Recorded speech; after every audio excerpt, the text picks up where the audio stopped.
what is state management? Even before we dive into state management, right? Let's just take a step back and just talk a little bit about the state. The state of an app is everything that exists in the memory while the app is running. So that is basically what the state is.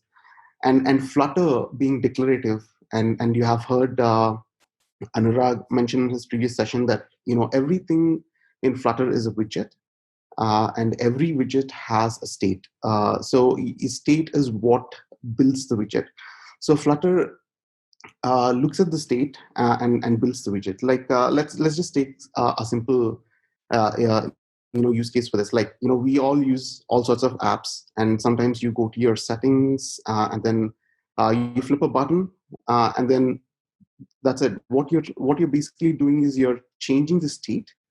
And in turn, it triggers a redraw to rebuild all your widgets to actually represent those changes on your app. So this is a little bit about state. So under the hood, state is nothing but data. What do I mean by that? Let's just take a quick look at this example. So on my left, I have a list of products. And if you were to represent that on your app, probably you would use something like a list widget, and then you represent the items on your app. And this also gives the moment you do that, we also give the ability for the user to interact with it and start playing around with it. Like for example, if you look here, so a user can do a search and sort or filter or any of those operations on this list. So what happens is like every user interaction is also can be classified as data. Like every time user changes, that the data is actually changing. So for example, I'm sorting the list by name, so the data is actually being changed accordingly. And what is happening is the moment data changes, so as I said before, data is nothing but state. The state of the app is changed, and your UI will always represent that state. Flutter being a declarative programming language, so it always relies on your state, and all that you see on your app will be directly related to your state. So most of you are familiar with this, the equation. It's very popular in the declarative world. Like if you have experience with React, which is a very popular declarative framework. So this is very familiar to you. So what we're trying to say here is like, your UI is nothing but the a transformed state. You say if your F is a transformation state that is applied to the state, that is data that produces the corresponding UI. Okay. Okay. I have taken one more example to kind of make this more sense. Like that was like what I was trying to say is like state is your data. And I've taken a quick example that we can all relate to and easy to have a conversation around. So I've just taken a screenshots from Big Basket app. A disclaimer: I don't know if they're using Flutter or not, but I thought we'll just use this for our conversation for this session. So this is the initial state of the app, and the moment the user keys in his details, the moment user logs in his details, the details needs to be persisted across all screens of the app. So you have data. And similarly, as the user's journeys forward, like say, okay, he's willing to he's feeling like eating some buns today. So he might have made some changes, added the product to the cart, and the state of the cart has changed. So at this point of time, the user and the cart information at any instance, what we define as the state of the app. And managing changes that can happen to the state, which we commonly term it as state management. So for example, you need this data to be passed across to different widgets, different screens. So we are talking about how we can access the state easily, and how can I pass the state around. And similarly, how will the widgets get notified whenever there are changes in the state? So this in general, what we term it as state management. Okay, let me move on. So in Flutter, there are two different types of states, which is your ephemeral state, which is also referred to as UI state or local state. And then you have an app state, which is a global state. So let's look at the same example. So here, the cart as is like an app state, because I have to process the data and I should be able to take the data from one screen to another, and maybe to check out, or if the user starts interacting back with the app again, say he went back and changed his product selection, maybe he reduced the product or added something else. So I'll have to keep passing that state, and Flutter always takes the state and builds these widgets to make sure that it is directly relation to the state that is in, as in when the state object gets updated, your UI gets updated accordingly. All right, so these are a few of the recommended approaches from the Flutter. I have taken this officially from the Flutter documentation.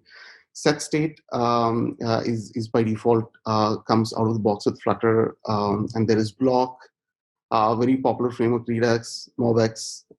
We have inherited widget, inherited model, provider, and scope model. These are all the different recommended approaches. But today, we will specifically talk about Mobx. With that, I would like to introduce you to the next speaker. He's Pavan Podila. He is the creator of Mobx, and he is very active in the Flutter community. And I'll just hand it over to him to take us through a quick tour of Mobx. All right. Thanks, Giri. All right, so I'm going to give you like a quick overview of Mobx before Giri jumps into the demos and showing you how Mobx can be used to manage your state. So in Mobx, I don't know if you guys are actually familiar with the Mobx from the JavaScript side. It's almost the same concept which have been borrowed and built for the Dart and Flutter platforms. So what we have in Mobx are three fundamental pillars. We have observables, which is the reactive state of your application. And by reactive, I mean, whenever you make a change to the state, it automatically notifies all of the observers or reactions, as we call it in Mobx, that the state has changed. And the reactions can use this information to do some side effects. And side effects could be anything like re-rendering the UI. It could be running animations, making network calls, could be any of those things, right? So observables are the reactive state of your application, and that's what holds the data that is used for rest of your UI. Reactions are the observers which listen to the changes in the observables, and then they make some other things on the screen or do some other side effects. Now, these observables are not actually changed directly. There is a step in between, which is called the actions, which allows you to make the changes to the observables. Now, technically speaking, you could actually change the observables directly, but what is recommended is that you use actions to do it, because actions give it a specific semantic name, and that allows you to identify what change you're making to the observables, right? So if you have a counter example, let's say, and you're incrementing the value of the counter, rather than just doing value plus plus, you can say increment counter and fire it off as an action. Now, increment counter is obviously more meaningful than just simply doing value plus plus, right? And if you're doing it at tons of other places, then it's better to call the action itself than specifically calling the code that makes the mutation. So if you're making some change, or in addition to doing incrementing the counter, you're also, let's say, firing off an analytics request to let the backend know that someone has incremented it, in terms of like checking how many times a feature is being used. So you could do all of these inside the semantic action rather than creating, writing the code for mutation directly. So observables, actions, and reactions, they are the building blocks of Mobx, and that's what's used for throughout your application. All right. So I'll hand it off to Giri again to walk you through some demos. Hey Giri, you still there? Yes, I'm here, Pawan. Thank you for introducing to Mobx. Okay, let me try and share my screen again.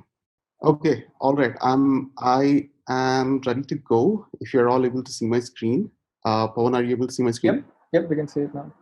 All right. Okay. So what? So I just want to do a quick demo of how easy it is to use Mobx to do your state management.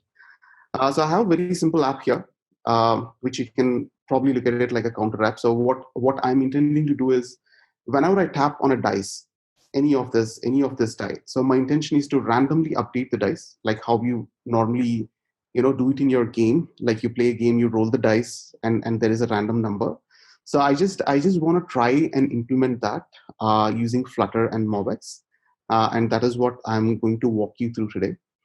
So as when you look at the structure, it's a very basic, simple structure. You just have a simple container which holds 3 widgets. This is a flat button widget with an image inside it, and there's another flat button widget with a die image inside it, and then there's a total, where we will capture the total of this dice. Uh, so yeah, so the first step is to how do we make this, how do we change the state of this dice, how do we change the state of this widgets, right? How do we add interaction? So by default, flat button comes with an onPressed method where you can call a function to change the state. So I will quickly show you how to hook up Mobx to do all this. So this is my store. So when I meant store is nothing but a place where you would want to keep up all the values that you want to watch. So it doesn't necessarily have to sit in a separate file. It can as well sit in your main.dat. That doesn't make much of a difference. Just for the sake of separating it, since there are like a mix of audience here, I've just separated the file here. So this is the minimal boilerplate code that you'll have to write. Hey, Giri, people asking to increase the font a little bit. Okay, sorry. I am not looking at the chat. Thanks for. No worries. I'll help you out here. Thank you. Okay, I hope you're able to see it. Is it better? Yeah, I think much better now. Okay. So this is the simple boilerplate code that is all required to start with your Mobx. Like you have the Mobx package that was covered by Anurag. You have seen how you can add packages to your Flutter app, and then I'm just defining my counter, a simple dice counter, to start off with the store. So here, what I'm going to do is, I actually thought I'll type in everything, but given the time limitation that we have, I'll probably just cheat a little bit and copy paste few things. So what I'm going to do here is I'm going to set up observables. So what do I mean by observables? Like what Pavan covered before. So these are the variables that would get changed either because of the data or because of the user interactions. So I wanna keep those variables here and keep a track of those changes. So I'm just going to define a few observables.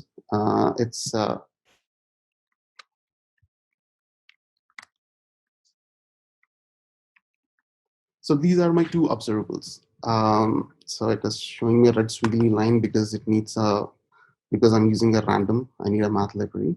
So what happened here? So it is just a regular int with your I've just used a random function to be between 1 and 6, like how we want the dice to be, the numbers between 1 and 6. And I have added an annotation called @observable. What this makes is, this makes this variable a reactive variable.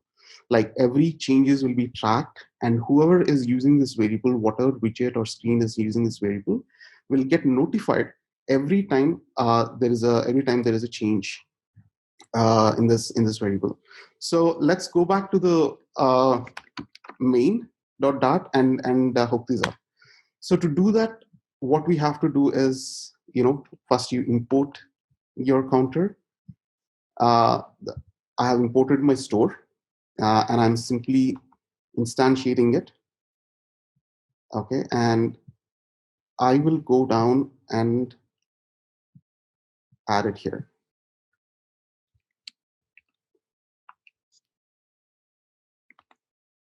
So let me just copy it here.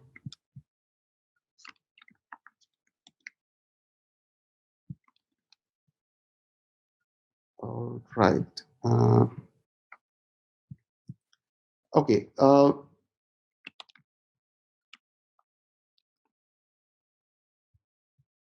So in my counter, so we have something called as this part file. So basically what this part file does is it'll automatically generate all the boiler code for you with a simple a build command, which will take all this code and generates all the boilerplate that is required for this mixin and for this class to set up. I'm just quickly going to do that. So this is the command. This is the build runner package available on the Flutter packages. And along with it, I've also used another package called Mobx CodeGen. Let me just quickly show you that.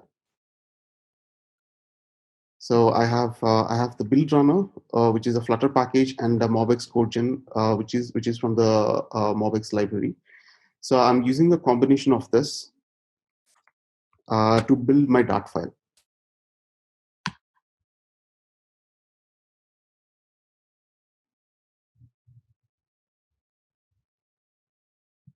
All right.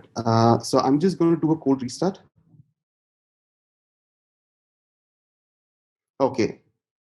Now you see, the numbers are changed randomly. So every time the app starts, it gets updated from this. Like if I do another restart,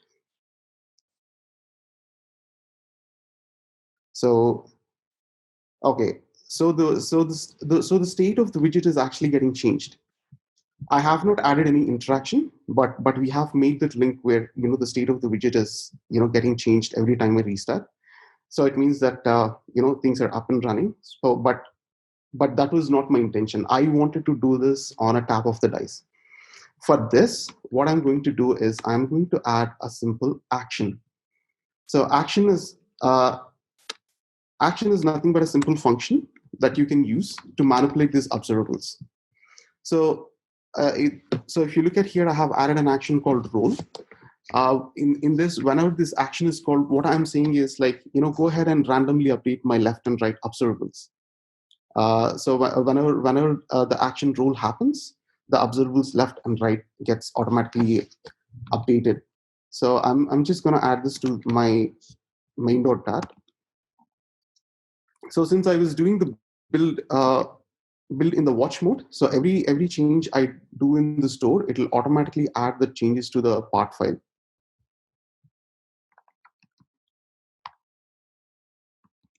Sorry. Okay, so here I'm doing right. So okay, I see some interaction happening, but why are the values not getting updated?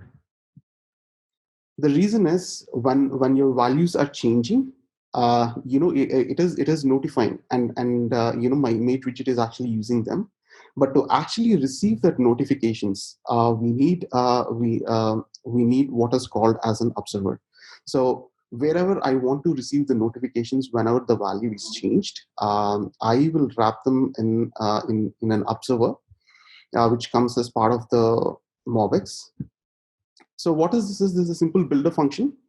So observer, now since I have used the left and right, so my observer knows to watch these values, and every time there is a change, so whenever an action is triggered and every time there is a change, what it would tell the builder function is to simply rebuild this widget.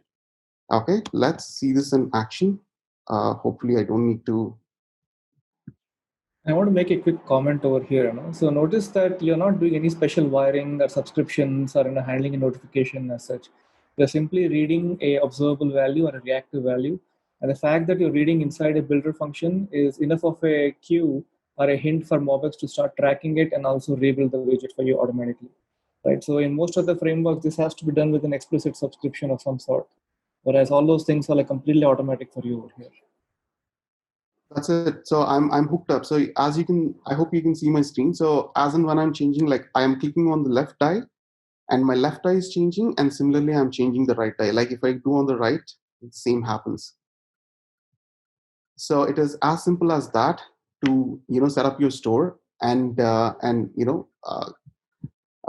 see the interaction, see the state management in place. So every interaction that I make, the state of these two widgets are changing simultaneously. This is how I can define an action and observables. Okay, let me just take this a little further. So what we will do is we will try to print the count of these two dice. Right? It's a fairly straightforward and simple thing to do. Let me just do that. Uh, so we can go back.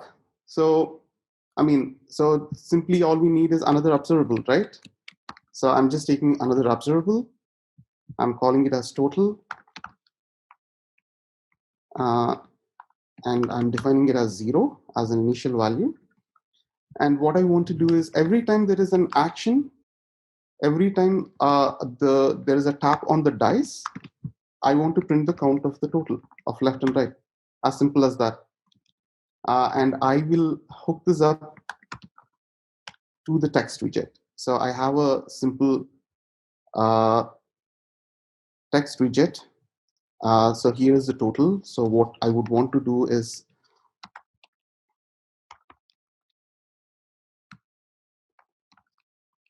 and simply wrap this widget with an observer. See? So every time I tap the dice, you can see my total comes right through.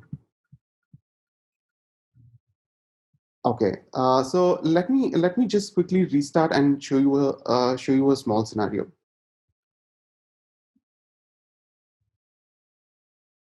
So now I have restarted my app, and my dice are at 1 and 2, so my total should be 3. But why is it at 0? Because unless so this total right now, the way I have set up is it is driven only when there is an action, like only when an action is performed. The action knows that it have to take these two values and add it to the total. But that's not idle. I mean, I so the moment I want to open the app and I want the total to be right. So for this, I'm going to introduce you a cool feature in Mobx called computed. So instead of making this as an observable, so I'm going to make this as computed. So computed simply means what can be derived from the data that we already have should automatically be derived. So I already have left and right. So I don't need to have an explicit action to derive this total value because I already have it. So I can just simply if when I make this value computed, what happens is like every time there is a change in the left or right, the total gets automatically computed.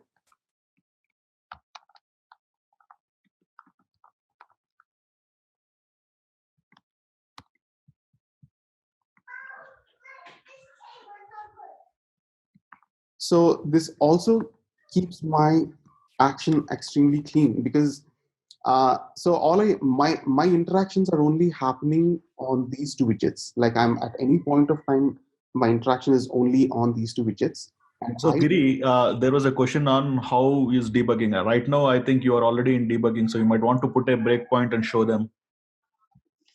Okay. So okay, let me. Where do you want me to put a debugger? I didn't get that. Just put it in the roll method, right? When you click on it, like it'll stop there. Yeah, sure. Yeah. Restart.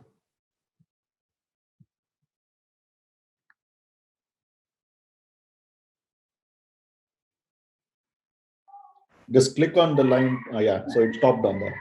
Yeah. So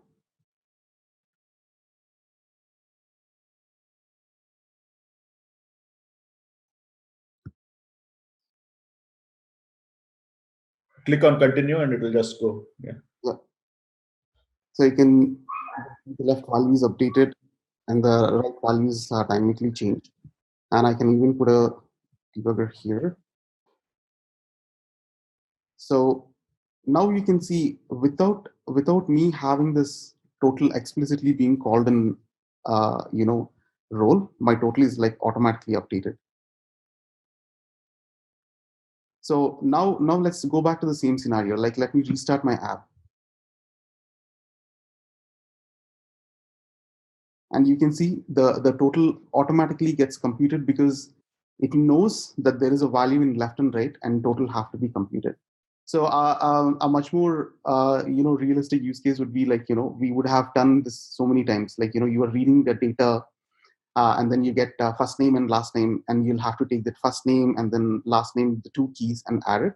So those scenarios is where the computed shines. Like it automatically computes all those values that can be derived. You don't need to write special logic or special actions for that to happen.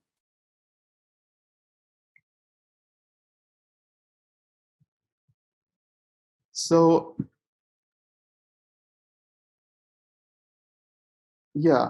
So this is a little bit about how I know this is a quite simple example, but but that is how easy it is to start with a quite simple example, and you can just keep building on the complexities. I'm working on like a lot more complex examples, and one of the things I really love about Mobx, and it is truly in sync with what Flutter believes. So the Flutter team intended the Flutter to be like an extremely productive tool for you to build your apps. They want you to concentrate on build your apps and worry about nothing. And I definitely feel Mobx is in sync with that approach. I'm just done. So I just did some basic setup, and I'm all good to do what I really want to do with my app. So this is probably like an example of an ephemeral state that we spoke about. Like there are two states. So I will quickly take you through a different app. Maybe I will not do this coding thing. I'll probably just walk you through it. So you can see how the state of the app can be shared across the screens, and also gives you a glimpse into how Mobx can be used with the famous package like provider. Let me just do that.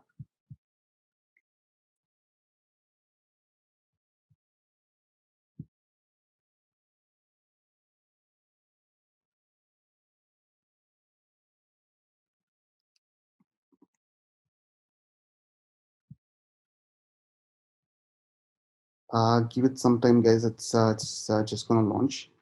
So this is a simple weather app I have built. While it is loading, I'll just quickly take you through what I've done here. Um, so for this app, I have three different screens. So there is a simple splash screen that just comes up with a nice animation. And then the splash screen, what I'm doing is I'm making an API call. I don't think you're able to see this. Let me, yeah. So if you look at the splash screen, what I'm doing is I'm just making an API call from my store. I have an action set up, and getting all the weather data that is required.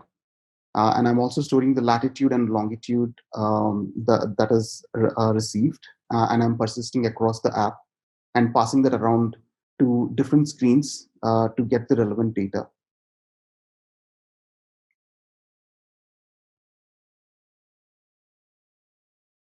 All right, hope it works.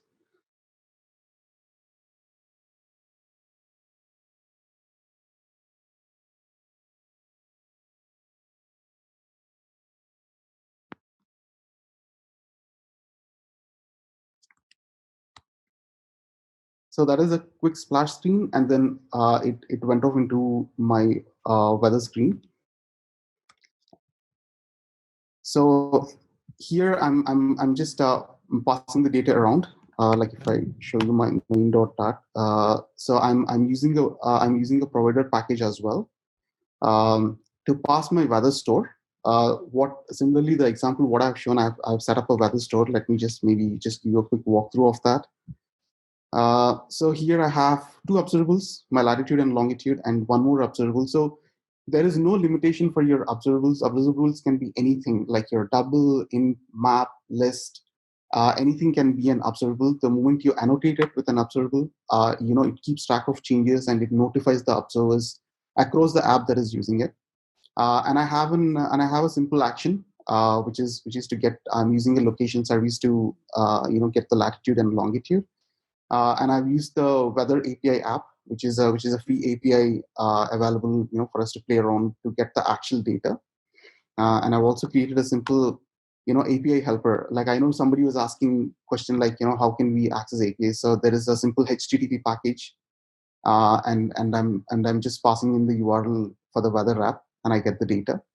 And I'm taking the data and passing it through the entire app. So here I have used a combination of provider and Mobx.